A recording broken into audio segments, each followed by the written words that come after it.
Et retour sur l'allocution du président de la Polynésie hier soir. Depuis son bureau à la présidence, Moïse Brotherson a déroulé une longue liste de mesures déclinées en une quinzaine de chapitres.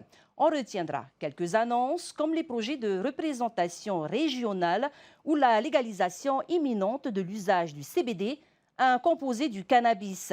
Mais pas de mesures fortes nouvelles selon l'opposition. Les précisions avec Esther Cuneo. Bonsoir à toutes et à tous.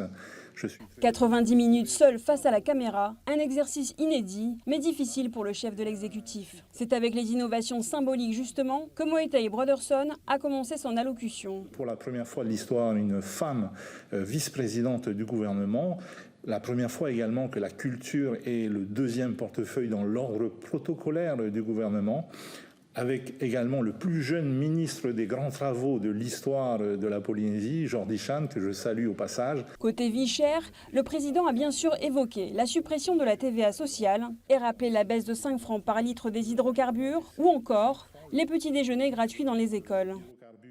Il est ensuite revenu sur le train de mesures adoptées dans le sport et la santé, dont la convention médicale avec le Paul Gauguin ou l'acquisition d'un mammographe pour les Marquises Sud. Rien en revanche du côté de la réforme de la PSG, mais une annonce sur le cannabis. La première action concrète, c'est la suppression de cette usine à gaz qui était la loi de pays, qui avait été édictée précédemment, pour la remplacer par une réglementation pas à pas, dont le premier pas sera la légalisation de l'usage du CBD.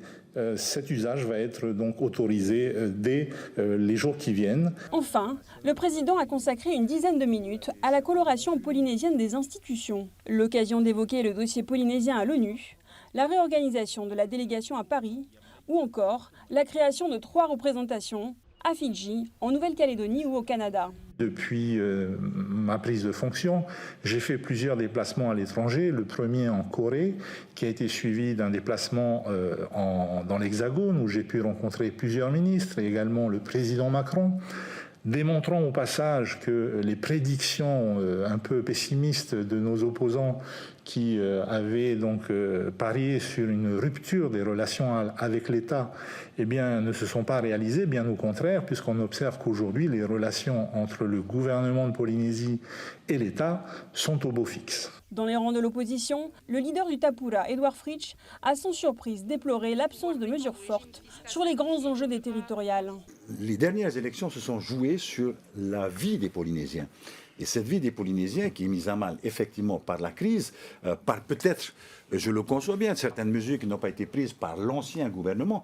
Mais enfin, aujourd'hui, on n'en a pas entendu parler du tout. Mais l'ancien président du pays a également pointé du doigt des mesures déjà initiées sous sa propre mandature. Sur le logement, par exemple, c'est des vieux programmes. Arena, c'est un vieux programme. Nous avons depuis 1 an pratiquement, Jean-Christophe Buisson a lancé un programme pour les ménages intermédiaires. Donc le programme qui est lancé aujourd'hui, c'est un programme, c'est des déjà-vus. Même constat du côté de Ahereia Polynetia. Il y a beaucoup de choses qui existent déjà. J'ai l'impression qu'il manque les éléments essentiels de l'action d'un nouveau gouvernement. Quelles seront les mesures, effectivement, sur le plan économique, sur le plan fiscal? Est-ce qu'on va changer la PSG? Dans quelles conditions? Ce sont des questions qu'on a posées en commission. Alors c'est vrai que ce gouvernement n'est là que depuis 100 jours, mais ça n'est pas un bilan. C'est une liste, je ne veux pas être méchant non plus, c'est un peu une liste à la Prévert de ce qu'il faudrait faire. Discours plus nuancé en revanche du côté des patrons, impatients de rentrer dans le vif du sujet avec le gouvernement. C'est un bilan qui s'adresse à la population. Il s'adresse à la population, il ne s'est pas adressé aux entreprises. Avec les partenaires sociaux qui sont aussi très concernés, on attend la suite des discussions, des négociations avec le gouvernement qui nous permettront d'aller vers effectivement ce souhait de croissance économique et de développement de l'emploi. Au total, les services du pays comptabilisent près de 500 mesures. Des mesures qui seront détaillées par les ministres dans les prochains jours.